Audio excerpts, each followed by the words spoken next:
Ball is fumbled, picked up by Kenneth Olabode, and he runs it in from the 6. And Colorado has upset UCLA. 20th, and there it is! Are you kidding me? Jumper from 15 and will knock it down. Kennedy Leonard. Over left, there's a slip screen inside. Actually elevates and slams with the left hand.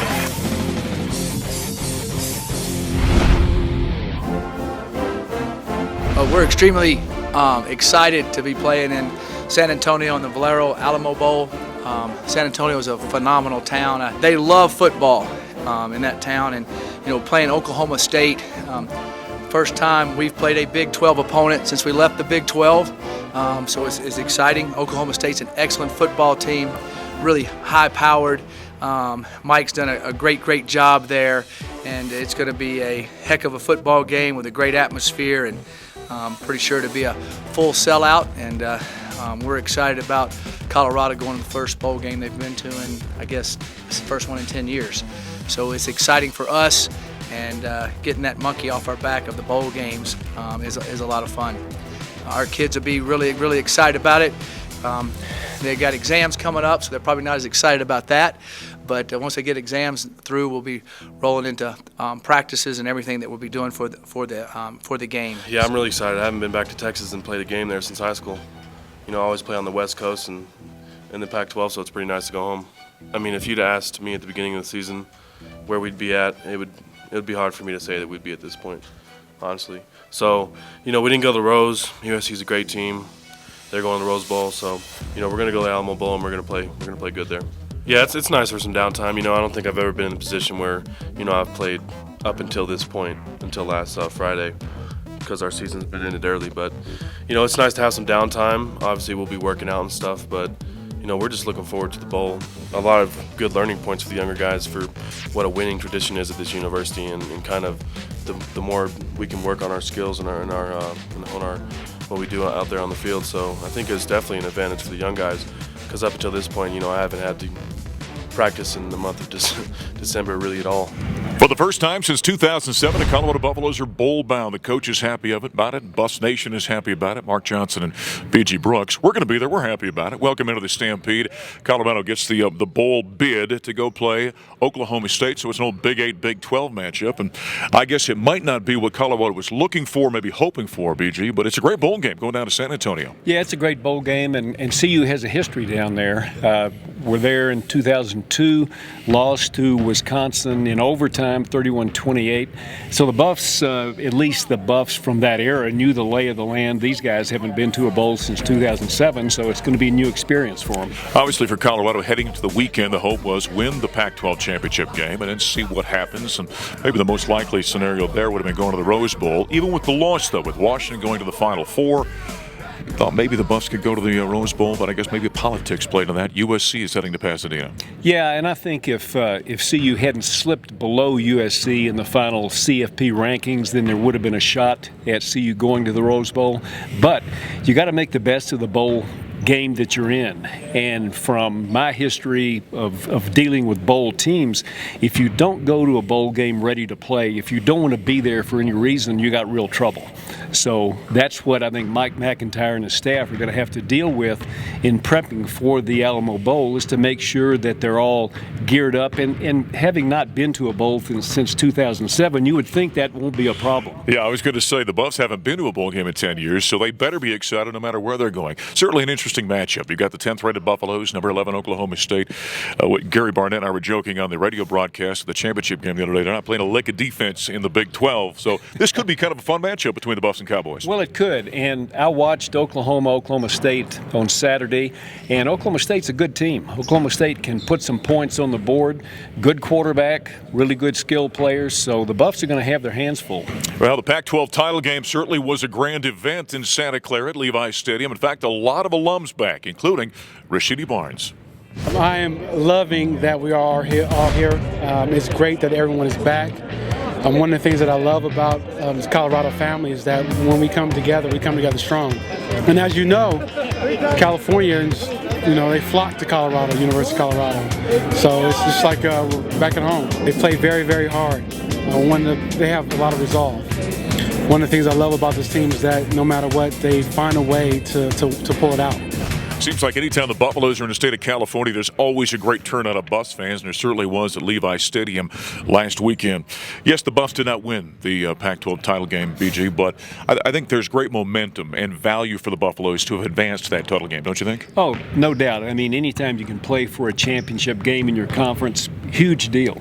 And the fact that it was in California, so you can build on that for future years, recruiting-wise, fan base-wise, just a good scenario except for the final outcome. You know, you think as you look at where the Buffs are, here they are at 10-3. They've got a chance now to win an 11th game, in fact, in their bowl game. It would only be the 4th time in CU history a team has won 11 games. So no matter, I know there's a damper after that title game, but the eventual outcome of this thing could be historic. Well, it could be. And who at this point back in August would have thought that CU would be going for an 11th win in early December? Just an amazing season, great turnaround. The momentum that they'll carry into next year, in fact, into these bowl practices, is something else. And Mike McIntyre is extremely happy to get 15 extra practices. You'd have to think the value of that and then the recruiting aspect of this for all those potential student athletes are looking at out there. There's great value in what just went down. No doubt. I mean, it's an upside all the way around. It's a win-win. Mike McIntyre and his guys couldn't be happier. They just have to get ready to play now. Yeah, the Buffaloes certainly had their issues in that Pac-12 title game against Washington. In fact, as we continue here in the Stampede, we're going to wrap it up with Coach Gary Barnett. After our radio broadcast, we had a chance to sit down and talk about the Buffs lost to Washington in the Pac-12 title game in Santa Clara.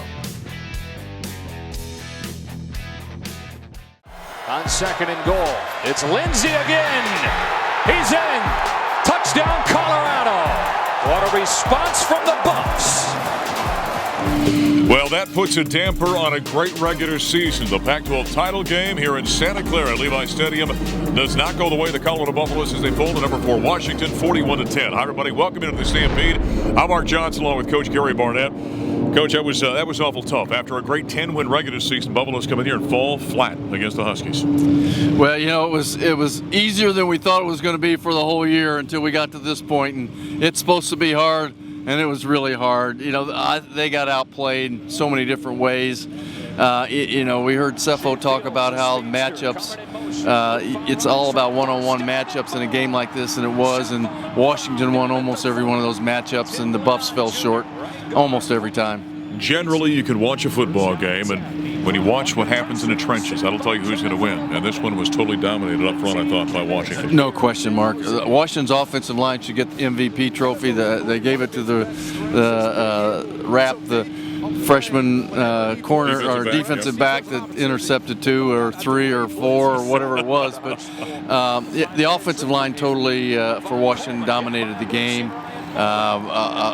280 some odd yards of rushing. We haven't seen that on our defense all year, and control the clock, and we just couldn't get the ball away. And then our offense against their defense was able to do nothing. Their defensive line controlled our offense as well. Yep. Cepho Lufa got dinged up in this one. In fact, had to come out of the ball game. The only scoring drive for a touchdown the Buffaloes had was behind Steven Montez. I suppose it's tough to make that decision as a coach. You got a guy that's been the heart and soul of a program for a number of years. You kind of had to go back to the senior. Well, and especially if the trainer says he can go, he can do everything. You know, if he's hurt and if he can't do some things, you can't do it. But Cepho wanted to be in there. The trainer said he could go.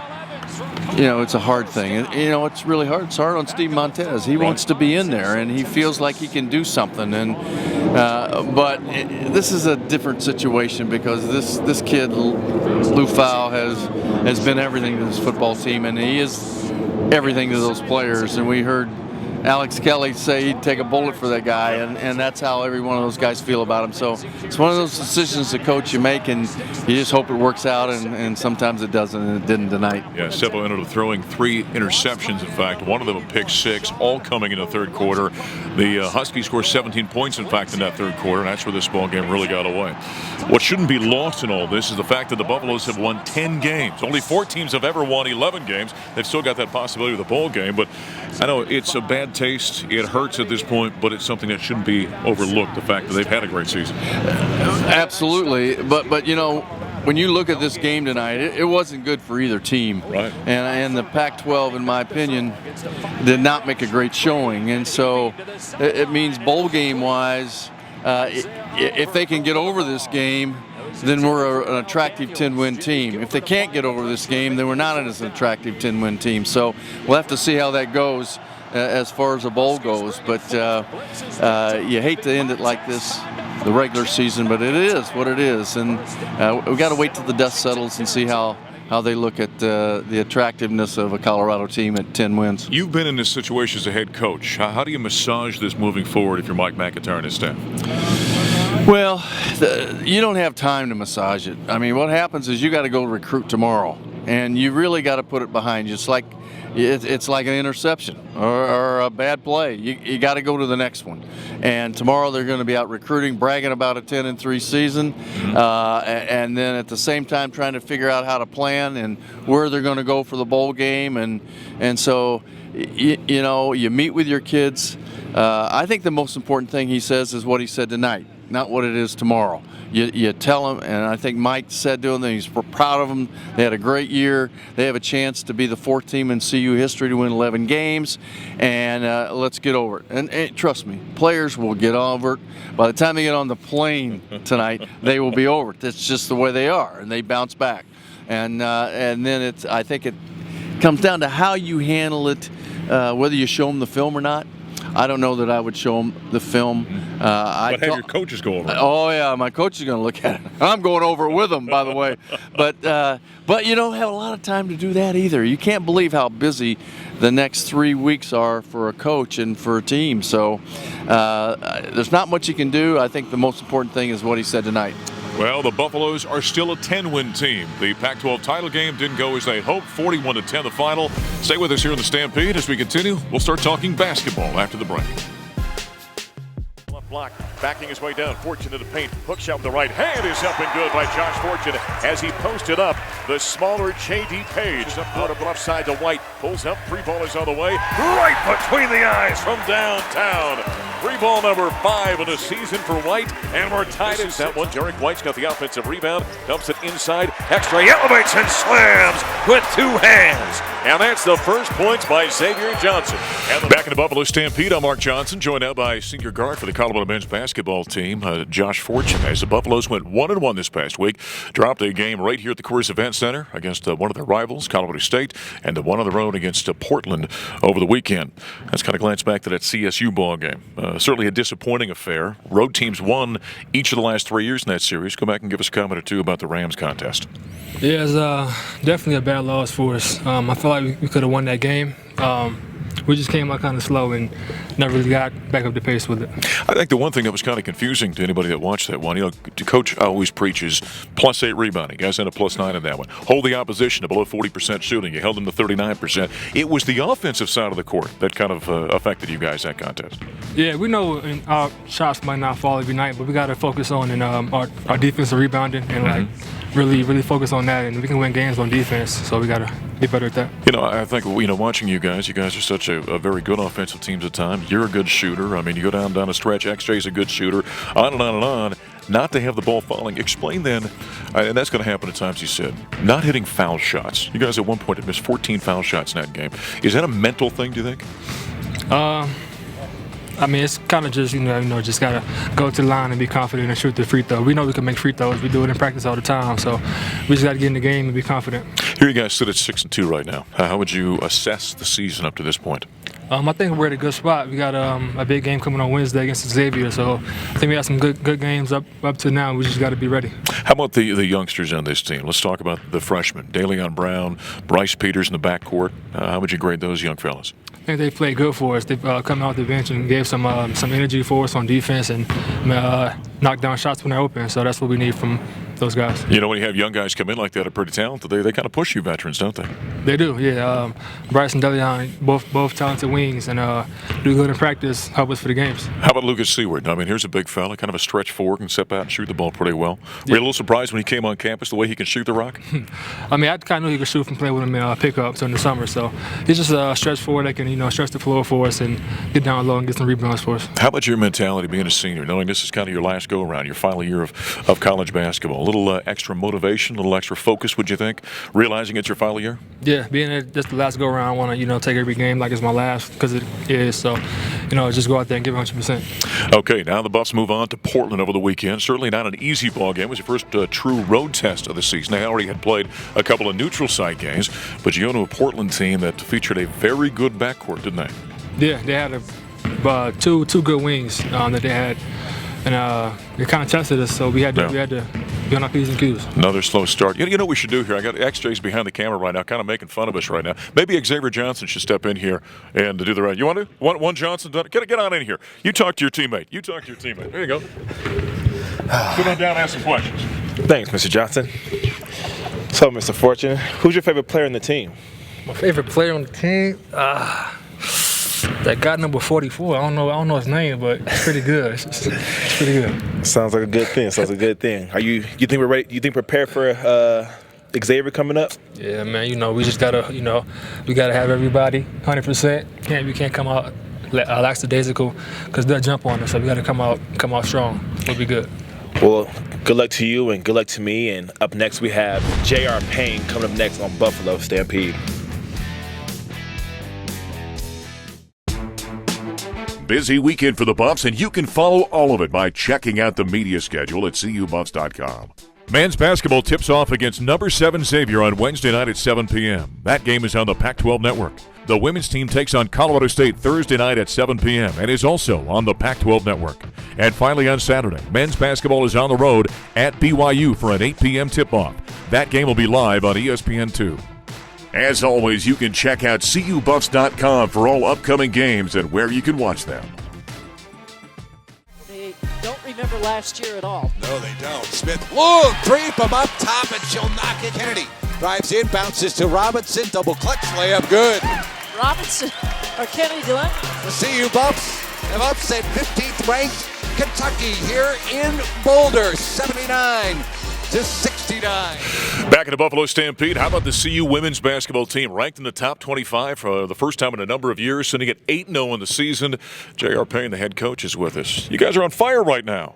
Well, yeah, it's been a great start. It's been a great month of November, that's for sure. When you come and take over a team like you have, and this team struggled a little bit last year, what were the expectations? Are you exceeding what you thought might be taking place here early on, or what? Well, yeah, certainly the win-loss record right now is not what we expected, in the first 8 games of the season. But as far as expectations, we really just want to try to lay a foundation for the type of style we want to play, the type of effort we want to play with.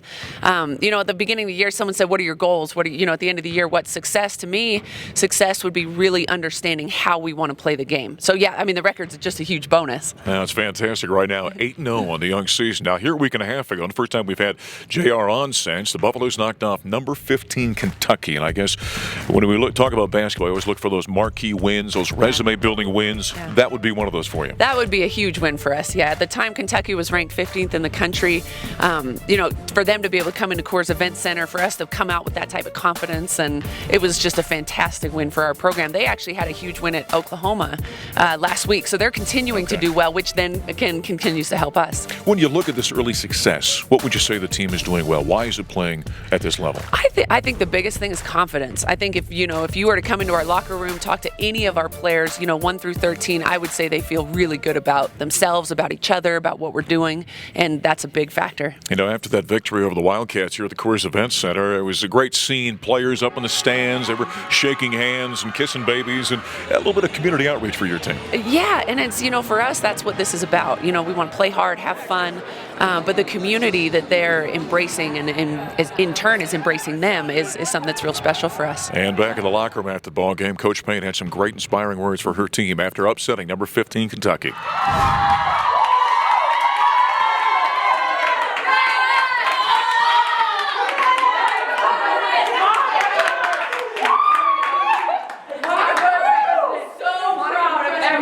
Incredible. I just got to point out a couple people. Beard, you're awesome. 12 assists, 0 turnovers. Yeah, you had 4 and 1, but you guys just awesome. That's a big win. I'm proud of you. Okay, get together.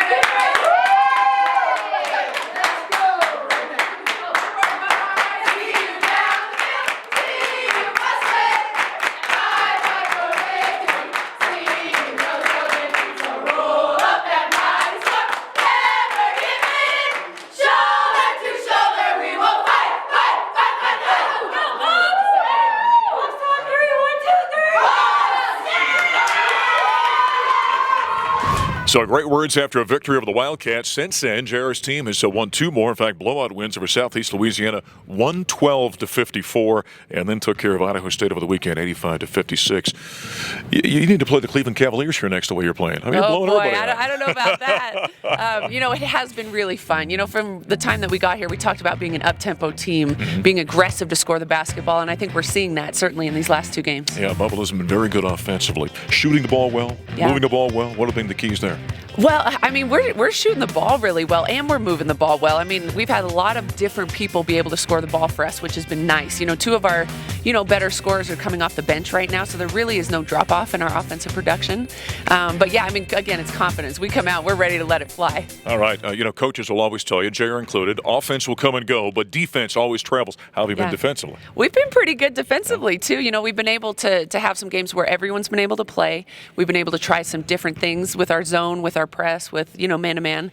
So I think we're progressing, in all areas of the game that we want to. When I've watched your team, though, Kennedy Leonard is one of the more fun players to watch in college women's basketball right now. Yeah, she's fun. I mean, she can score the ball, she can shoot the ball, she makes her teammates better. Her assist-to-turnover ratio has got to be top 5 in the country. I think it's 7.5 to 1 or something crazy.